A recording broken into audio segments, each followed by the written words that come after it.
नमस्कार। आज हम महाराष्ट्र में जो अभी एकनाथ शिंदे जी की सरकार कल बनी है और देवेंद्र फडणवीस उसमें डिप्टी सीएम बने हैं, उसके बारे में चर्चा करेंगे कि पर्दे के पीछे क्या पॉलिटिक्स है और किस तरीके से सुप्रीम कोर्ट के द्वारा इसमें आदेश पहले लिया गया। 11 डिस्क्वालिफिकेशन, 16 डिस्क्वालिफाइड एमएलएस को 11 जुलाई तक का टाइम दिया गया रिप्लाई फाइल करने का, और उसके बाद फ्लोर टेस्ट पे के लिए जब गवर्नर ने आदेश दिया 30 तारीख को, तो उसमें जब शिवसेना के वकील जब सुप्रीम कोर्ट गए और उन्होंने कहा कि देखिए ये भी डिस्क्वालिफाइड एमएलएस हैं, 16 एमएलएस हैं जो शिवसेना के जो हैं वो डिफेक्ट कर गए हैं और एंटी डिफेक्शन लॉ यहाँ अप्लाई होता है, उनको डिस्क्वालीफाई किया जाना चाहिए। और डिप्टी स्पीकर ने उस पर उनसे चिट्ठी लिखकर मांग भी किया कि आपको डिस्क्वालीफाई क्यों ना किया जाए, और बजाय उस चिट्ठी का जवाब देने के डिप्टी स्पीकर को वो 16 एमएलएस जो हैं वो सुप्रीम कोर्ट चले गए। वकील के द्वारा उन्होंने अपना एक अर्जी दाखिल की और उस पर सुनवाई भी हुई 3 दिन पहले। उन्होंने कहा हमारे पास 39 एमएलए हैं और 39 एमएलए के साथ हम अपनी शिवसेना बनाना चाहते हैं।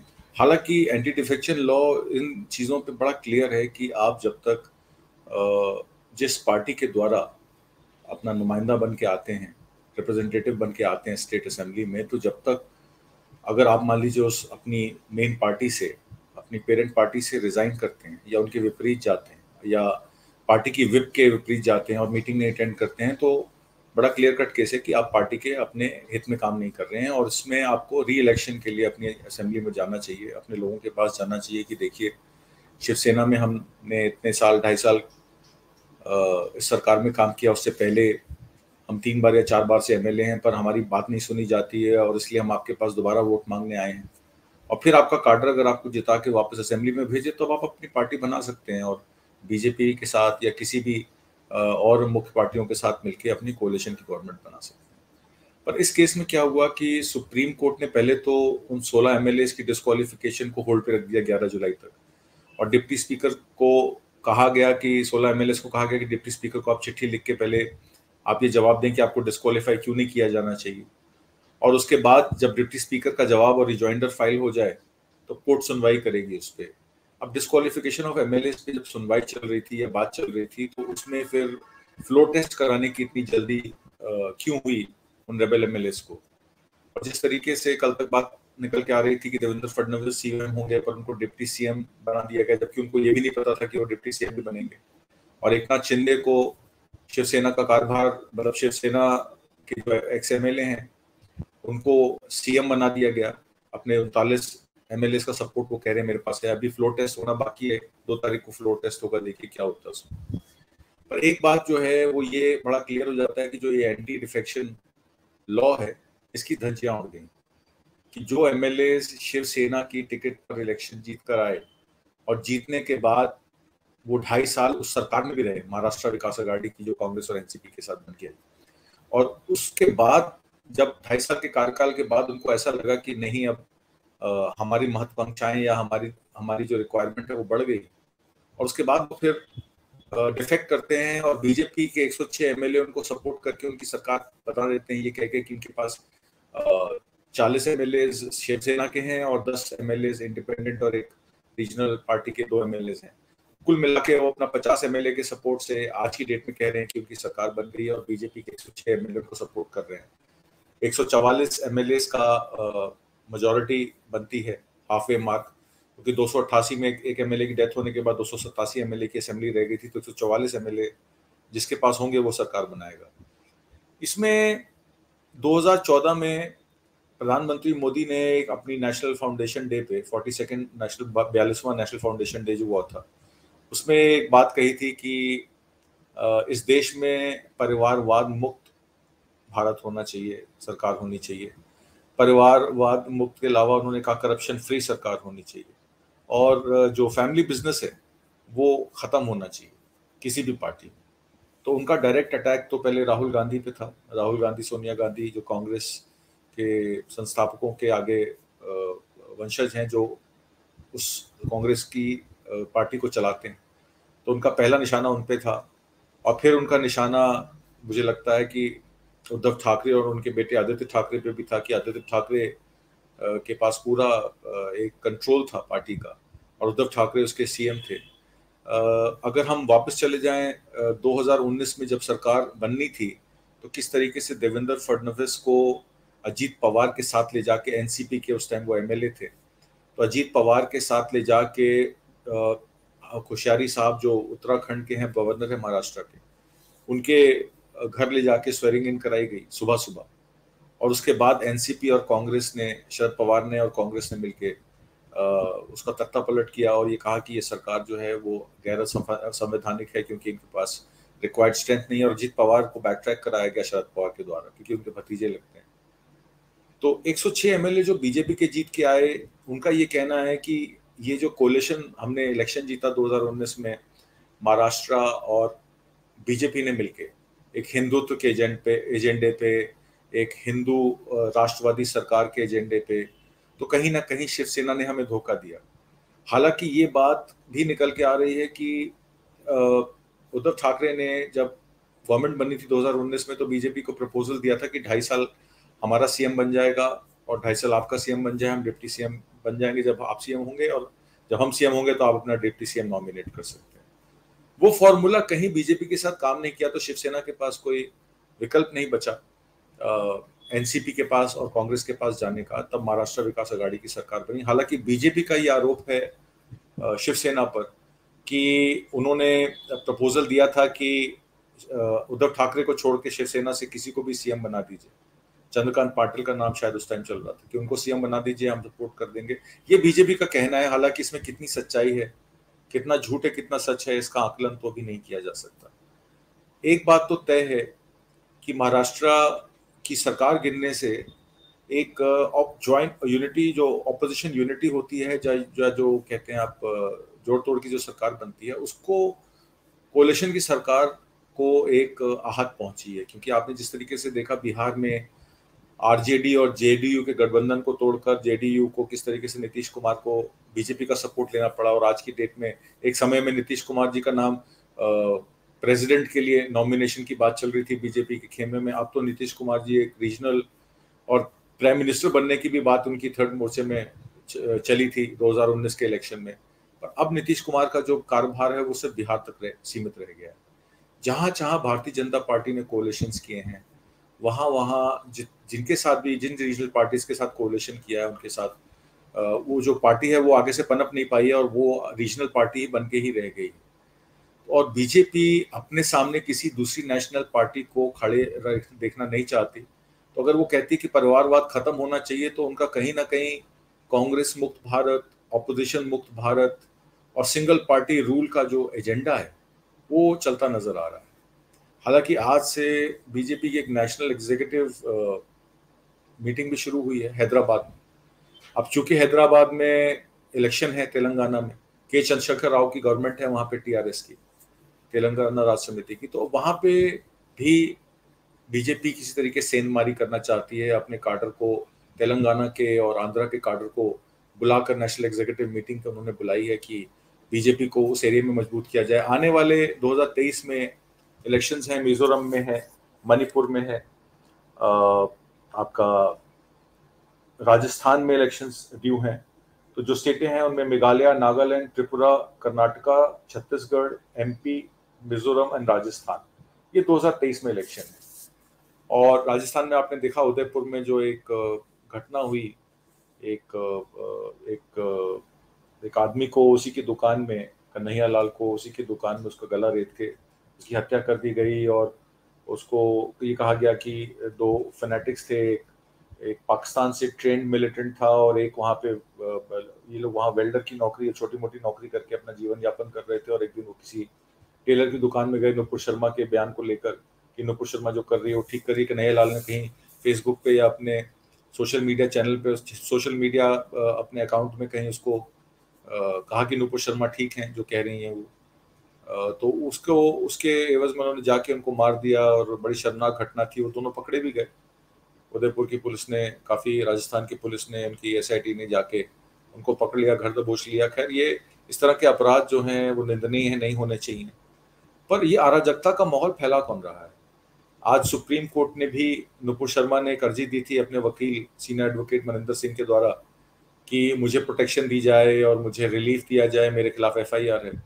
तो सुप्रीम कोर्ट ने ये कहा तुम्हारे खिलाफ एफआईआर है पर तुम्हें कोई अरेस्ट करने नहीं आया, इसका मतलब है कि तुम्हारे पास कोई बड़ी पावर है जो तुमको प्रोटेक्ट कर रही है। और जब तुम ये ऐसी स्टेटमेंट्स देती हो गैर जिम्मेदाराना, तो देश में अराजकता का माहौल फैलता है। बजाय तुमको इन्वेस्टिगेट करने के, अरेस्ट करने के, सरकार तुमको बचा रही है। तो एक बड़ा स्ट्रॉन्ग स्टेटमेंट सुप्रीम कोर्ट से के द्वारा नुपुर शर्मा के केस में दिया गया। पर यही सुप्रीम कोर्ट, महाराष्ट्र विकास अघाड़ी की जब सरकार जाती है सुप्रीम कोर्ट में ये कहने कि ये जो 16 एमएलएज हैं इनको हमने डिस्क्वालीफाई कर दिया, इनका कोई औचित्य नहीं बनता फ्लोर टेस्ट में आने का या वोट देने का, क्योंकि ये पार्टी विप के खिलाफ काम कर रहे हैं, तो वहां सुप्रीम कोर्ट चुप हो जाती है और फ्लोर टेस्ट गवर्नर के द्वारा आदेशित फ्लोर टेस्ट अलाउ कर देती है। और उसके बाद एकनाथ शिंदे जो है वहाँ सीएम बन जाते हैं। एकनाथ शिंदे की भी प्रॉब्लम्स अब काफी बढ़ जाएंगी। जिस जगह से वो आते हैं, दारे गांव जो है वो 105 गांव का क्लस्टर है। कोयना रिवर के बगल में एक तरफ फॉरेस्ट रेंज आती है, एक तरफ कोयना रिवर आती है। उस गांव में जाने के लिए सिर्फ एक ब्रिज है जो कोयना रिवर के ऊपर से जाता है। और एकनाथ शिंदे को जब जाना होता है वो अपने 2 हेलीपैड्स उनके बने हुए हेलीकॉप्टर के द्वारा जाते हैं। बहुत बैकवर्ड एरिया है वहाँ। शिवसेना का काडर भी है और एनसीपी का भी काडर है। जो एकनाथ शिंदे हैं ये सतारा जिले में के रहने वाले थे। वहां से ये पुणे वहाँ थाने पहुंचे। थाने की एक जगह है कोपरी पचपकड़ी एरिया है, जहां से ये एमएलए चुन के आए 3 बार। वहां पे आनंद दीघे शिवसेना के एक बहुत मजबूत लीडर हुआ करते थे, उनके ये अनुयायी थे। और उन्होंने अपने जाने से पहले उन्होंने अपना सारा कार्यभार इनको दे दिया। तो एकनाथ शिंदे उस एरिया में काफी मजबूत लीडर माने जाते हैं। 3 बार के एमएलए हैं, अर्बन डेवलपमेंट मिनिस्टर थे। और कहीं ना कहीं उद्धव ठाकरे ने उनको एक बड़ा पोर्टफोलियो भी दिया हुआ था और शिवसेना को मजबूत करने के लिए काफी अधिकार भी दिए हुए थे। वो किस वजह से उन्होंने पासा पलटा और बीजेपी की तरफ गए, इसके पीछे के कई कारण हैं। पहला कारण यह है कि बीएमसी में इलेक्शन ड्यू है और बीजेपी ने जिस तरीके से एकनाथ शिंदे को सीएम बनाया, वो सीएम बनाने का प्रमुख कारण यही था कि मराठी मानुस को, जो बीजेपी का अपना वोट बैंक है, जो भी उनका बिजनेसमैन वोट बैंक है, या उनका ब्राह्मण बनिया वोट बैंक है, या हिंदू वोट बैंक है, उस वोट बैंक में मराठी मानुस को कैसे जोड़कर और महाराष्ट्र पे अपना अधिकार जमाया जाए। तो ये कहीं ना कहीं स्ट्रैटेजी निकल कर आती है। अब देखना यह है कि एक पार्टी के 39-40 एमएलए ब्रेक अवे होके 7 या 8 इंडिपेंडेंट एमएलए और एक रीजनल पार्टी के 2 एमएलए के साथ 50 एमएलए की स्ट्रेंथ पे एक नई पार्टी कैसे बनाएंगे। क्योंकि जब वो व्हिप जारी करेंगे अपने एमएलए को फ्लोर टेस्ट के लिए, तो वो किस बिहाफ पे जारी करेंगे। क्योंकि उद्धव ठाकरे ने तो बहुत क्लियर कर दिया कि वो शिवसेना नहीं, शिवसेना हम है और मैंने रिजाइन कर दिया एज शिवसेना सीएम। तो जो शिवसेना में है वो मेरे साथ है और जो एकनाथ शिंदे के साथ है वो शिवसेना नहीं है। तो नई पार्टी तो बना नहीं सकते, तो उनको या तो री इलेक्शन में जाना पड़ेगा या ये मामला इतना पेचीदा हो जाएगा कि ये फिर सुप्रीम कोर्ट के दरवाजे पे पहुंच जाएगा कि 16 एमएलए डिस्क्वालीफाई हुए बगैर आपने फ्लोर टेस्ट करा के सरकार बना दी और उस सरकार जिसने बनाई उसकी कोई पार्टी नहीं और नई पार्टी आप गठित नहीं कर सकते। तो एक बहुत बड़ा एक कॉन्स्टिट्यूशनल संवैधानिक अड़चन इसमें आने वाली है जो मुझे दिखाई दे रही। देखिए, ED, enforcement directorate, income tax, CBI, इन ऑर्गेनाइजेशंस जो सेंटर को रिपोर्ट करती है, सेंट्रल होम मिनिस्ट्री के अंडर आती है, उनके द्वारा आप पॉलिटिशियंस को डरा धमका सकते हैं। क्योंकि कईयों के पास अचल संपत्ति होती है, कईयों के क्रिमिनल रिकॉर्ड्स होते हैं, कईयों के इनकम टैक्स वायलेशंस होती हैं, उनकी कई चीज़ें होती हैं, या उनके अनऑथराइज अकाउंट्स होते हैं, या उनके फॉरेन में उनकी प्रॉपर्टीज होती हैं। तो उसके जरिए आप उनको डरा धमका सकते हैं।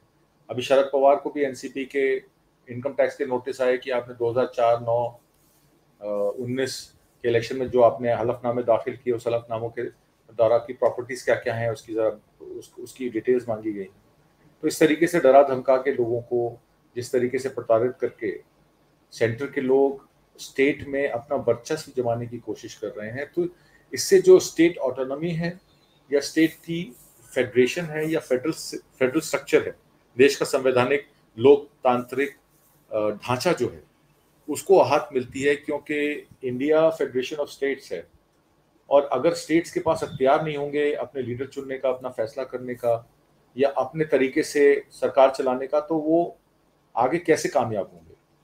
और सेंटर के पास एग्जेम्पलरी पावर्स हैं। पहले तो ये कहा गया था कि देश की अखंडता को और देश की संप्रभुता को, देश को एक वेलफेयर स्टेट बनाने के लिए सेंटर का बहुत बड़ा रोल होगा। Equal distribution of income, internal external security, देश के वाणिज्य, देश के फाइनेंसेस, देश के किसान, इन सब के सेंटर जो है रूल्स बनाएगी और उनको उन पे उनका उनका उनका जो करेगी, अच्छा काम करेगी। पर अब वो स्टेट के स्ट्रक्चर में, स्टेट के फेडरल सिस्टम में सेंटर का बहुत बड़ा एक इंटरफेरेंस शुरू हो गया। स्टेट की पुलिस पे सीबीआई इंक्वायरी बैठाई जाती है, सीबीआई इंक्वायरी के बाद ईडी बीच में आ जाती है। देश के स्टेट्स के जितने प्रमुख केसेस होते हैं, डिसअप्रोप्रिएशन ऑफ इनकम हो जाए या कोई सेंसेशनल केसेस हो जाए, वो सेंटर टेक ओवर ले लेती है। जीएसटी का कंट्रोल सारा सेंटर के पास है। मुआवजे पे लेके स्टेट और सेंटर के बीच में काफ़ी बातचीत होती रहती है, और वन वे कम्युनिकेशन है कि सेंटर ने जो कह दिया वो ठीक है। हालांकि जीएसटी का जहाँ तक रूल्स की बात है, सब स्टेट्स को मिलके अपने राजस्व को बढ़ाने के लिए और इक्विटेबल टैक्सेशन करने के लिए स्टेट्स सजेशंस देती है सेंटर को, जो सेंटर को इम्प्लीमेंट करने चाहिए। हालांकि यहाँ सेंटर ही अपने डिसीजंस लेके स्टेट से इम्प्लीमेंट करवाती है। अब जो कॉम्पनसेशन का टाइम था जीएसटी का 5 साल का, कि कॉम्पनसेशन जीएसटी की, जब तक जीएसटी कलेक्शन जो है एक लेवल पे ना आ जाए, स्टेट वैट और जो पहले एक्साइज और सेस का चलता था, जब तक उस लेवल पे ना आ जाए, तो जो सेंटर की सरकार है, जो स्टेट्स को नुकसान हो रहा है, जो इंडस्ट्रियल स्टेट्स हैं, मैन्युफैक्चरिंग स्टेट्स हैं, और जो स्टेट्स में जीएसटी कलेक्शन कम, पहले सेल टैक्स कम कलेक्शन होता था, उनको जीएसटी का शेयर ज़्यादा मिल रहा है, और जिन स्टेट्स में जीएसटी का शेयर ज़्यादा था उनको कम मिल रहा है, उनके डेवलपमेंट प्रोजेक्ट्स रुके जा रहे हैं। तो उसमें जीएसटी काउंसिल की भी हाल में मीटिंग भी हुई थी, निर्मला सीतारमन ने करवाई थी, फाइनेंस मिनिस्टर के अंतर्गत हुई थी। तो उसमें भी कई चीज़ों पे टैक्स बढ़ाया गया। जिस तरीके से कहा गया था कि जीएसटी सिंप्लीफाई हो जाएगा, 13%, 14% एक यूनिफॉर्म टैक्स हो जाएगा, तो अब वो 12% का 18, 18 का 24, तो वो स्लैब बढ़ते ही जा रहे हैं। देश के नागरिक पे एक टैक्सेशन बढ़ता जा रहा है, और एमएलएज को तनख्वाह देश के राजस्व से मिलती है, हमारे टैक्स के पैसे से मिलती है, और वो कभी गुवाहाटी में, कभी गोवा में है। इस तरीके से रिजॉर्ट पॉलिटिक्स शुरू हो गई है कि 50-50 करोड़ रुपए में, 50-50 लाख रुपए में, 60-60 लाख रुपए में कहा जाता है कि एमएलएस खरीदे जा रहे हैं। अभी ये जो शिवसेना का जो हुआ, उसमें कहा 3,000 करोड़ का बजट है, 50 करोड़ रुपए पर एमएलए दिया जा रहा है। तो कहाँ 50 लाख, कहाँ 50 करोड़, मतलब इनकी तो इनकम रुक ही नहीं रही है, बढ़ती जा रही है। और एक गरीब जो है और गरीब होता जा रहा है। किसान की 27 रुपए आय प्रतिदिन है, एक आम आदमी के पास बिजनेस नहीं है, और एमएलए जो है वो ऐशो आराम से केक भी काटते हैं, शराब भी पीते हैं, बड़े बड़े रिजॉर्ट में 6-8 लाख रुपए पर डे का उनका खाने का बजट भी है, और उनको डिफेक्ट करने का पैसा भी मिल रहा है। तो ये एक बड़ा चिंता का विषय है कि देश किस तरफ जा रहा है। दूसरी बड़ी बात इस सरकार को गिराने का ये कहा गया कि अभी एक फैसला, एकांत शिंदे की जब पहला फैसला आया कि आरे फॉरेस्ट मुंबई सबर्ब्स में लगता है, उनके पेड़ काट के वहां पे एक गाड़ी का शेड बनना था, कार शेड बनना था। और क्योंकि जब महाराष्ट्र विकास अघाड़ी की सरकार आई, तो उन्होंने कहा कि ये इससे जो है मुंबई के जो सबर्ब्स में जो ऑक्सीजन है, वहाँ के जो एनजीओज हैं, उन्होंने कहा कि यहाँ का नदी का, यहाँ का पानी का, यहाँ का हवा का नुकसान होगा। तो उन्होंने एक कंजूरमर्ग प्लॉट था, उस पे इस कार शेड के प्रोजेक्ट को एमबीए ने शिफ्ट कर दिया था। पर चूंकि वो प्लॉट वहाँ की जो मेट्रो रेल प्रोजेक्ट थी, कोलाबा बांद्रा और SECPZ की, उसके आड़े, मतलब उसका रोड ब्लॉक बन रहा था। तो इस वजह से मेट्रो रेल का प्रोजेक्ट वहाँ पे पूरा नहीं हो पाया। बीजेपी गवर्नमेंट का कहना है ये जान के किया गया, आरे फॉरेस्ट के नाम पे जो है वो मेट्रो प्रोजेक्ट को रोक दिया गया, और उसके कार्बन फुटप्रिंट्स जो हैं वो कई ज़्यादा हैं आरे फॉरेस्ट के पेड़ काटने से। अगर कुछ पेड़ कट भी जाएंगे, अगर मेट्रो रेल सेवा शुरू हो जाएगी, तो ट्रांसपोर्ट का बहुत ईंधन और बहुत पोल्यूशन बचेगा। अब ये तो सब डिबेट की बातें हैं कि क्या सच है क्या गलत है। पर हालांकि पहला फैसला उन्होंने यही किया कि एनडीए की सरकार का जो आरे फॉरेस्ट को बचाने का एक जो डिसीजन, एनडीए गवर्नमेंट का पहला डिसीजन था, उसी डिसीजन को रिवर्स करके उन्होंने फिर से आरे फॉरेस्ट में कार शेड लगाने के लिए परमिशन दे दी है। और जो प्लॉट इशू किया गया था जो मेट्रो रेल प्रोजेक्ट को रोक रहा था, उस प्रोजेक्ट को फिर से मंजूरी मिल गई है। तो ये एक नई लेटेस्ट डेवलपमेंट हुआ है। और प्राइम मिनिस्टर मोदी का ये कह देना कि डायनेस्टिक पॉलिटिक्स जो है हम खत्म करना चाहते हैं, और जिस तरीके से अगली 9 स्टेटों के इलेक्शन 2023 में आ रहे हैं, छत्तीसगढ़, खासकर छत्तीसगढ़, राजस्थान, मध्य प्रदेश और कर्नाटका, तेलंगाना, ये बड़ी स्टेटें हैं। छोटी स्टेटों में मेघालय, नागालैंड, त्रिपुरा और मिजोरम।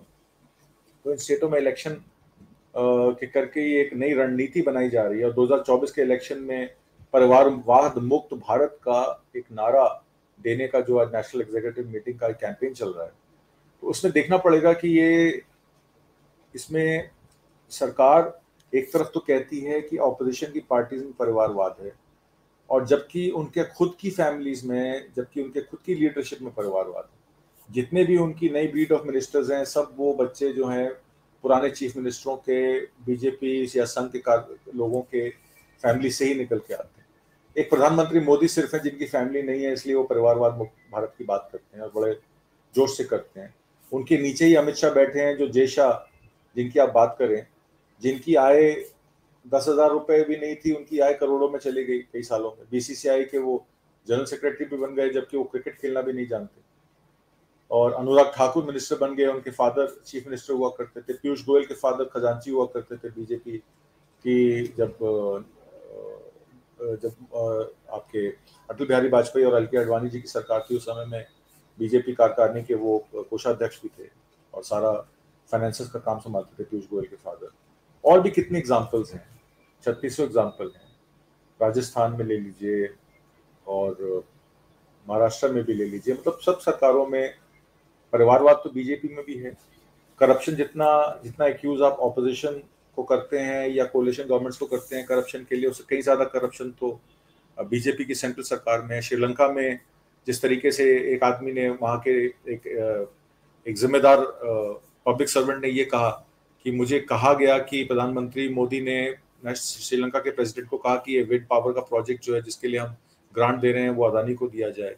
जिस तरीके से कोयले के कॉन्ट्रैक्ट्स इंपोर्ट के अदानी को दिए जाते हैं, जिस तरीके से अंबानी साहब को बिजनेसेस दिए जाते हैं, जिस तरह से एल.एन.टी को हर स्टेट में एल.एन.टी को प्रोजेक्ट दिए जाते हैं कंस्ट्रक्शन के, रोड कंस्ट्रक्शन से लेके इंफ्रास्ट्रक्चर के, और कहा जाता है उसमें फिक्स्ड कमीशन है 20 से 40% जो स्टेट की गवर्नमेंट्स को जाती है।